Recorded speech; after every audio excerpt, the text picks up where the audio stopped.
崇尚天然嘅朋友咧，一定要試下自己咧 DIY 去做呢個天然酵母喎。其實咧，一般咧做天然酵母咧個過程咧都係十分之複雜嘅。佢唔單止咧要自己去配合個溫度啦，仲要每一日咧都要加麵粉同埋水咧，按比例咁樣去餵養，而成個過程咧差唔多咧都要1個星期嘅時間咁耐嘅喎。咁但係咧而家咧有咗 Panasonic 呢部機啦，其實我哋撳一個掣就可以喺24小時裏面咧就完成呢個天然酵母嘅製作過程㗎啦。咁咧大大縮短咗咧我哋個時間之餘咧，亦都可以好方便大家嘅。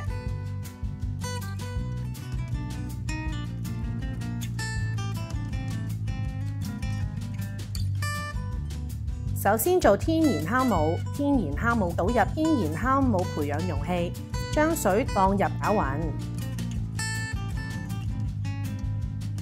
閂蓋，放入冇安裝葉片嘅麵包容器裏面，再裝入麵包機。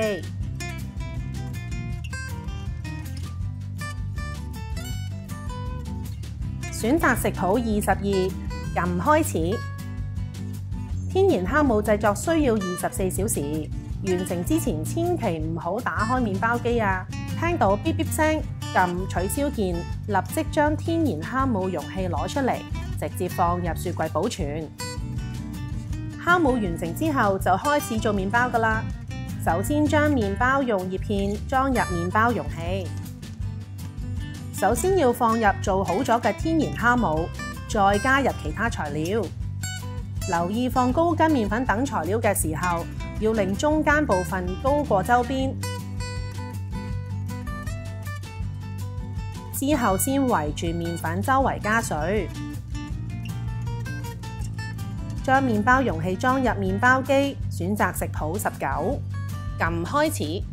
聽到嗶嗶聲就代表麵包已經完成，咁就可以撳取消鍵，拎個麵包容器出嚟，冷卻2分鐘左右之後取出麵包。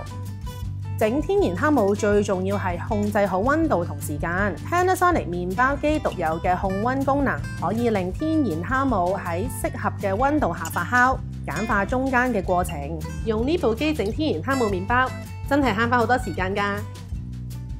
麵包自己做，健康好味道，喺街都買唔到㗎。